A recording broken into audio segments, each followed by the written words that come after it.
हरि ओम हरे कृष्ण। आज का हमारा विषय है कि हम अपने मस्तिष्क की क्षमता को कैसे बढ़ाएं, अपनी याददाश्त को कैसे दुरुस्त करें। वैसे जिसने हमारी श्रृंखला मानव निर्माण देखी है उसमें कई वीडियो में हमने मनुष्य की क्षमताओं को बढ़ाने के लिए, विशेषतया बौद्धिक क्षमता को बढ़ाने के लिए बहुत सारी बातें बताई हैं और जिसने उन नियमों का पालन किया उसकी बौद्धिक क्षमता निश्चित रूप से बढ़ेगी।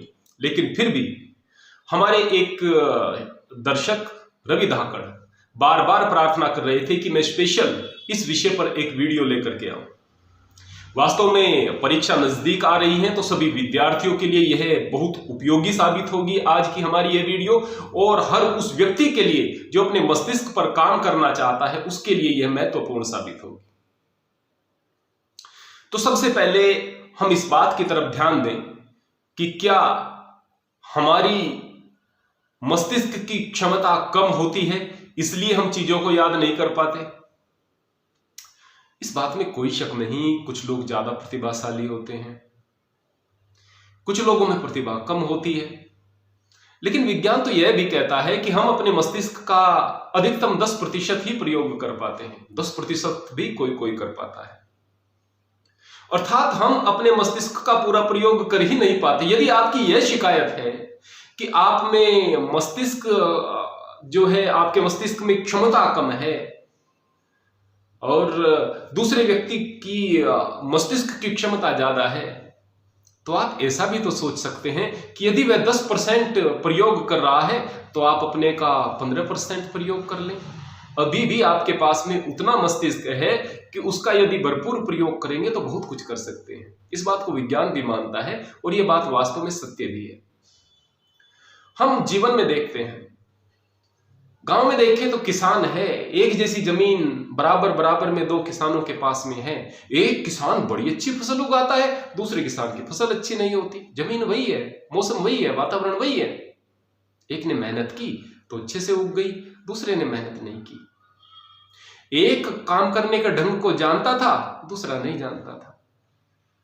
फसल उसके पास में ज्यादा हुई, उसके खेत में ज्यादा हुई जो पहले मेहनत करता था और फिर मेहनत करने के ढंग को भी जानता था।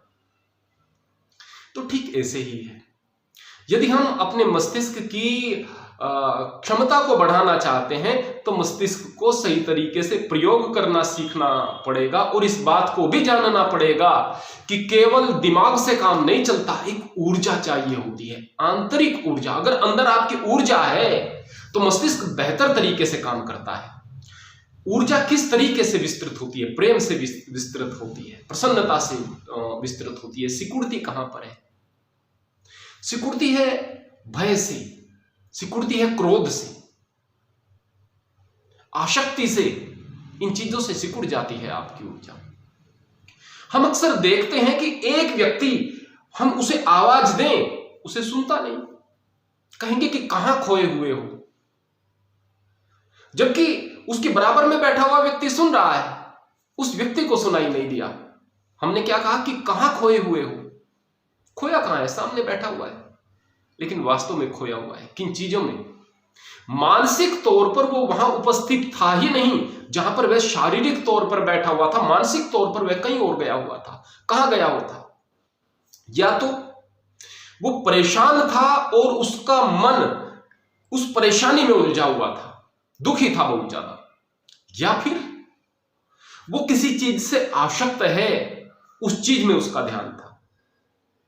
अब ये दोनों चीजें हमारे विद्यार्थियों के जीवन में तो होती हैं और ज्यादातर तो आज की तारीख में सभी लोगों के जीवन में होती है। अगर विद्यार्थी छोटे बच्चे हैं तो उनके सामने पबजी है, दूसरे वीडियो गेम है, वहां पर उनका ध्यान रहता है। और यह जो ध्यान वहां पर रहना है, ये इतने बिखराव को मस्तिष्क में पैदा कर देता है कि फिर कंसंट्रेट करना बड़ा मुश्किल हो जाता है, ध्यान को एकाग्र करना बड़ा मुश्किल हो जाता है। बड़े और होते हैं बच्चे तो और चीजों में भी ध्यान होता है, और युवा हो जाते हैं तो फिर उनको लड़की है तो लड़कों का और लड़का है तो लड़की का चक्कर पड़ जाता है। कई बार फिर उनकी ऐसी बातें जो कि आपको अपेक्षा नहीं थी उनसे, वो इस प्रकार की कर देते हैं तो आप दुखी हो जाते हैं। आसक्ति में भी आप गिरे हुए हैं और दुख में भी आप गिरे हुए हैं, तो फिर आपकी क्षमता कहां से, मानसिक क्षमता कहां से बढ़ेगी? ऊर्जा कहां से आएगी? मस्तिष्क काम कहां करेगा? अगर आप इन दोनों चीजों से भी परे हैं तो फिर आपका ध्यान किसी दूसरी चीज में रहता है। अगर आपका ध्यान संसार के भोगों में नहीं रहता, मन आपका एकाग्र रहता है और ऊर्जा से आप भरपूर हैं और सही तरीके से मेहनत कर रहे हैं, तो ऐसा हो नहीं सकता कि चीजें आपको याद ना हो।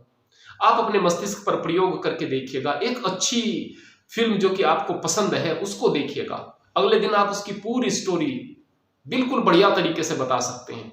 दूसरे तीसरे दिन आप कहेंगे ये तो मेरी देखी हुई फिल्म है, मैं नहीं देखना चाहता इसको, क्यों, मुझे याद है क्या हुआ था इसमें। पूरी फिल्म की स्टोरी आपको याद है, लेकिन बहुत छोटा सा एक पार्ट याद नहीं है, बहुत छोटे से कुछ सूत्र याद नहीं है, बहुत छोटी सी कुछ चीजें आपको याद करनी है वो याद नहीं है। कारण क्या है, वहां पर मन लगा हुआ था, यहां मन लगा हुआ नहीं है। सीधा सा बात, सीधी सी एक थ्योरी है। अब आप मन आपका लगे इसके लिए क्या करें, मन लगाने के लिए कौन सी विधि को अपनाएं। सबसे पहले आपका प्रसन्न रहना जरूरी है। यदि आपका मन प्रसन्न नहीं है तो फिर किसी काम में नहीं लगेगा। उत्साह से आप भरपूर रहें। उसके लिए शारीरिक तल पर क्या करें, सबसे पहले आप ध्यान दें कि आपकी जीवन शैली सही है या गलत है। आप सुबह जल्दी उठते हैं या नहीं उठते। सुबह जल्दी यदि आप उठेंगे तो प्रफुल्लित रहेंगे। आपके पास एक लक्ष्य है या नहीं है। अगर लक्ष्य है कि मुझे वो काम करना है, हर हाल में करना है, उसके लिए मुझे पढ़ाई करनी है, तो जाकर आप पढ़ाई कर पाएंगे। फिर आप देखें कि क्या आप भोजन संतुलित ले रहे हैं। अगर आपके भोजन में विटामिन्स की कमी है तो भी आप सही प्रकार से अपने मस्तिष्क को एकाग्र नहीं कर सकते। मस्तिष्क को सही प्रकार से एकाग्र करने के लिए विटामिन्स की जरूरत होती है और संतुलित भोजन की जरूरत होती है। यदि आप बहुत ज्यादा मिर्च मसाले खाते हैं तो आपका ध्यान एकाग्र नहीं होता। जैसे लहसुन और प्याज, ये बहुत बड़ी औषधि हैं, महान औषधि हैं, अनेक रोगों को दूर करती हैं, लेकिन फिर भी बार बार ब्रह्मचारी को खाने के लिए मना किया जाता है। क्यों? यदि वो महान औषधि है तो मना क्यों किया जाता है? क्योंकि तामसिकता आती है, विचार एकाग्र नहीं हो पाते। यदि लहसुन और प्याज को भी मना किया जा रहा है तो दूसरी जो इस प्रकार की चीजें हैं, कॉफी है, चाय है, कोल्ड ड्रिंक्स हैं, ये सारी की सारी चीजें, ये तो निश्चित तौर पर आपके मस्तिष्क में स्थिरता को कम करती चली जाएंगी। इन चीजों को भी जरूरी समझना होगा। इन सारी चीजों के अलावा अगर आप रेडिएशंस के बहुत ज्यादा करीब रहते हैं तो आपके मस्तिष्क पर और आपके विचारों की एकाग्रता पर फर्क पड़ता है। आपके मकान में, आपके कमरे में, आपके घर में वाईफाई लगा हुआ है और आप वाईफाई में हर वक्त वाईफाई जोन में रहते हैं तो भी आप रेडिएशन का काफी हद तक शिकार रहते हैं। मोबाइल के सामने ज्यादा आप रहते हैं, स्क्रीन के सामने ज्यादा रहते हैं तो भी आपके अंदर रेडिएशन तो जाती हैं और आंखों के जरिए कुछ इस प्रकार की रेज भी जाती हैं जिससे कि आपके मस्तिष्क में स्थिरता की कमी होती है। बहुत ज्यादा आप टीवी देख रहे हैं, इधर उधर की खबरें आपके मस्तिष्क में जा रही हैं। मस्तिष्क का काम है कि वो फिल्टर करता है जानकारियों को, कुछ चीजों को याद करता है, कुछ चीजों को छोड़ देता है। जो मस्तिष्क को लगता है कि याद रखने योग्य चीजें हैं उन्हें याद रखता है, बाकी को छोड़ देता है। अब मस्तिष्क को कैसे पता चलेगा कि कौन सी चीजें याद रखने योग्य हैं? जिन चीजों में आपका मन लगा हुआ है, जो चीजें आपको पसंद हैं, मस्तिष्क को लगता है कि ये चीजें याद रखने योग्य हैं, फिर उनको याद रखता है। अब आपने बहुत सारी चीजें इधर उधर देखी, इधर उधर से टीवी वगैरह के माध्यम से बहुत सारा मनोरंजन तथाकथित रूप से किया। अब मस्तिष्क को लगा कि ये चीजें याद रखने योग्य हैं, बहुत सारा कचरा मस्तिष्क में आपके भरा हुआ है। कई बार अगर आप अपने मोबाइल को यूज करते हो या कंप्यूटर को यूज करते हो तो बहुत सारी जब आपकी मेमोरी भर जाती है तो आप स्पेस को क्लीन करते हो बेकार की चीजों को डिलीट करके। बोले कचरा ही भर जाएगा, दूसरी चीजों के लिए स्पेस कम बचेगा। यद्यपि मस्तिष्क की क्षमता बहुत ज्यादा है, लेकिन फिर भी यदि आप इसमें कचरा कम से कम जाने देंगे तो इसकी क्षमता आप बहुत ज्यादा बढ़ी हुई पाओगे। आप अपने अंदर बहुत सारी योग्यताओं का विकास पाओगे। दूसरी बात, अगर आप रात्रि में जल्दी सोते हो तो सुबह जल्दी उठ पाओगे और सुबह जल्दी उठ करके यदि आप काम पर लगोगे, एक तो स्मृति के लिए बहुत अच्छा होता है उस वक्त विद्या अध्ययन इत्यादि करना, दूसरे आपकी रूटीन वगैरह बहुत अच्छे से हो जाते हैं। लेकिन रात्रि में यदि आपको जल्दी सोना है तो उसके लिए जरूरी है कि आप हर प्रकार की रेडिएशन से भी बचें, आप स्क्रीन पर समय बिताने से बचें, तो आपको नींद भी अच्छे से आएगी, इस बात में कोई शक नहीं है। खान पान पर विशेष रूप से ध्यान दें, ज़्यादा चटपटी चीज़ें, ज़्यादा मिर्च मसालेदार चीज़ें, ज़्यादा तामसिक चीज़ें, राजसिक चीज़ें, ये चीज़ें ना खाएं। तामसिक क्या है? जो भी गर्म चीज़ें हैं, उष्ण स्वभाव वाली चीज़ें हैं, देर से हजम होने वाली चीज़ें हैं, वो तामसिक हुआ करती हैं। और अगर आप अपने पेट का इतना ख्याल रखते हैं कि तेजाब नहीं बनने देते, एसिडिटी नहीं बनने देते, तो भी आपकी स्मृति बढ़ती है। अगर आपके पेट में अम्लपित्त बहुत ज़्यादा बढ़ रहा है तो आपकी जो याददाश्त है वो बहुत कम हो जाएगी। अब अम्लपित्त को किस प्रकार से आप रोकेंगे? ज़्यादा से ज़्यादा पानी पिए, साफ पानी पिए और ज़्यादा से ज़्यादा पानी पिए। ऐसा नहीं कि प्यास नहीं है हर वक्त पी रहे हैं, लेकिन अगर आपको हल्का सा भी एहसास है कि पानी पीना चाहिए, उस वक्त पानी पिए और जितनी प्यास है उससे थोड़ा सा ज़्यादा पिए। बगैर प्यास के अगर पीना है तो थोड़ा थोड़ा करके आप पानी पिए, खाली पेट भी पानी पिए, तो आपका जो पेट का पीएच लेवल है वो सामान्य हो जाएगा। और इसके अलावा एसिडिटी वगैरह कम बनने की वजह से आपके मस्तिष्क की क्षमता बढ़ती चली जाएगी। इस बात के और हमें विशेष रूप से ध्यान रखना है कि हमारा व्यवहार, हमारा आचरण बहुत प्रभावित करता है हमारे मस्तिष्क की क्षमता को, हमारी याददाश्त की क्षमता को। इन सारी की सारी चीज़ों के अलावा यदि आप ग्रुप में स्टडीज कर सकते हैं, बच्चे हैं ग्रुप में स्टडीज आप कर सकते हैं तो करें। मैंने इस प्रकार के भी उदाहरण देखे हैं कि एक युवक था, उस युवक ने एक YouTube चैनल शुरू किया। बोले गुरुजी बड़ा खुश था, मैंने YouTube चैनल शुरू किया है। अब वो चीजों को पढ़ता और पढ़ करके इसलिए पढ़ता कि उसे YouTube चैनल पर अपने कुछ चीजें जो थी बतानी थी लोगों को। अब उसका कंटेंट तैयार करने के लिए पढ़ता था, उसके दिमाग में एक लक्ष्य था कि कुछ कंटेंट तैयार करना है, फिर उसे बताता था वो YouTube चैनल पर। धीरे धीरे मैंने देखा उसका YouTube चैनल बहुत ग्रो किया। मेरी वीडियो तो फिर भी बहुत कम लोग देखते हैं, उसकी वीडियो बहुत सारे लोग देखते हैं। बड़ा खुश था बच्चा, मुझे भी बड़ी प्रसन्नता हुई देख करके। उसके अंदर बहुत सारी योग्यताएं बढ़ गई। उसका उद्देश्य था YouTube चैनल को चलाना। अब उस उद्देश्य के लिए वो बार बार चीजों को पढ़ रहा था, पढ़ करके फिर बता रहा था, बताकर वो चीजें पक्की हो गई। अब वो इतना प्रतिभाशाली बच्चा हो गया, लाजवाब। विद्यालय उसे प्रतिभाशाली नहीं बना पाया, माँ बाप ने कहा नहीं बना पाए, लेकिन उसने खुद को लक्ष्य दिया और उस लक्ष्य की तरफ काम किया तो वो प्रतिभाशाली हो गया। आज उसकी आदत ऐसी हो गई कि थोड़ी सी कोशिश से उसे बहुत सारी चीजें याद हो जाती हैं, क्योंकि उसे सूत्र मिल गया कि याद करना बहुत कठिन नहीं है। आप जब पढ़ाई को बोझ बना लेंगे, आप ये सोचेंगे कि ये याद करना है, ये याद करना है, तनाव बन जाएगा, तो आप याद नहीं कर पाएंगे चीजों को। तनाव नहीं बनने देना है, शौक बनाना है। यदि आप शौक बनाएंगे पढ़ाई को, यदि आपका मन उसमें लगना शुरू हो जाएगा, यदि अपने आप को लक्ष्य देंगे, तो निश्चित रूप से आगे बढ़ेंगे। और मैं बात कर रहा था ग्रुप में स्टडीज की। ग्रुप में स्टडीज आप करें और अपने से जो पीछे बच्चे हैं उन्हें आप पढ़ाएं। कक्षा में अपने पीछे वाले बच्चों की मदद करें। कई बार सोचते हैं हमने याद किया है, हमने मुश्किल से चीजें देखी हैं, ये सीखी हैं, और ये हमारा कॉम्पिटिटर है बच्चा, इसको हम क्यों बताएं? इससे आप अपना नुकसान कर रहे हैं। जब आप उसकी सहायता करेंगे, सौहार्द बढ़ेगा। जब आप के अंदर सौहार्द की भावना बढ़ेगी तो आपके अंदर प्रेम का विस्तार होगा, प्रेम का विस्तार होगा, सात्विकता और नम्रता का विस्तार होगा, तो अंदर की ऊर्जा बढ़ेगी।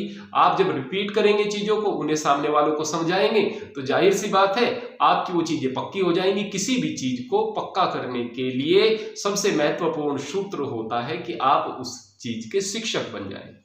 आप शिक्षक हो गए तो जाहिर सी बात है वो चीजें पक्की हो गई। तो ग्रुप में स्टडीज करें, दूसरों की आप सहायता करें, दूसरे लड़कों की सहायता करें, सबका भला चाहें। जब जो भी हमारे अंदर ये सात्विक भावनाएं हैं, ये हमारे अंदर एक विशेष ऊर्जा को पैदा करती हैं। आपका किसी के साथ झगड़ा हो गया, वो आपका अहित कर रहा है, आपको ब्लैकमेल कर रहा है, तो आप दुखी रहेंगे, परेशान रहेंगे। आप देखेंगे कि अंदर से आप खाली खाली महसूस करेंगे। आप किसी काम को करने चलें, लेकिन उस वक्त आप अंदर से दुखी हों, तो आप कहेंगे भाई मैं काम नहीं कर सकता हूं, मेरा मूड नहीं है। ये ऊर्जा की कमी है। मूड नहीं है यानी ऊर्जा की कमी है। आप प्रफुल्लित हैं, आप खुशी के साथ काम कर रहे हैं, बोले आज बड़े अच्छे मूड में हैं आप, कोई भी देखकर कह देगा ये मूड क्या है? ये अंदर की ऊर्जा है। ऊर्जा अच्छे कामों से पैदा होती है। और बुरे काम से तो वो सिकुड़ती है, क्रोध से वो सिकुड़ती है, भय से वो सिकुड़ती है, वासनाओं से वो सिकुड़ती है।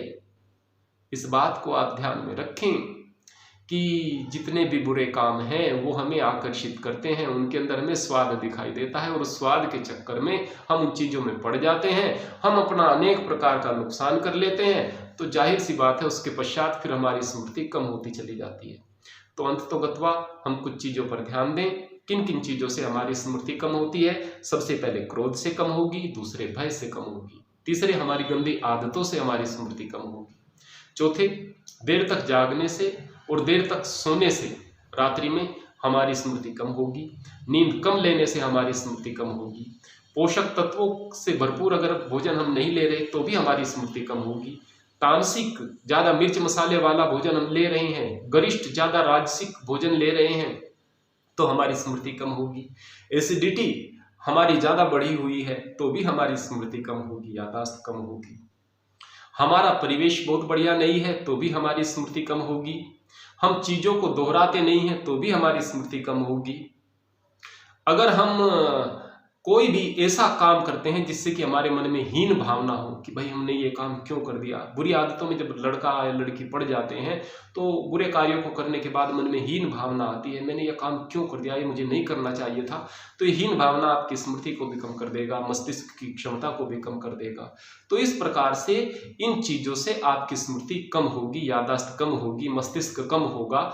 आप इन सारी के सारी चीज़ों से बचें और इनके विपरीत आचरण करें तो आप अपने अंदर विशेष परिवर्तन पाएंगे। आप पाएंगे कि आपकी स्मृति बढ़ रही है, आपकी याददाश्त बढ़ रही है और आप परीक्षा में बहुत अच्छा करेंगे। और यदि आपकी परीक्षाएं नहीं हैं, आप युवक हैं, नौजवान हैं, प्रौढ़ हैं, तो भी आप अपने मस्तिष्क के अंदर एक अपरिमित ऊर्जा और अपरिमित क्षमता को अनुभव करेंगे। और निश्चित रूप से जैसे जैसे आपकी मानसिक क्षमता बढ़ेगी वैसे वैसे आप लोग मस्तिष्क की क्षमता और मानसिक क्षमता के सहारे आप जीवन में बहुत आगे तक जाएंगे।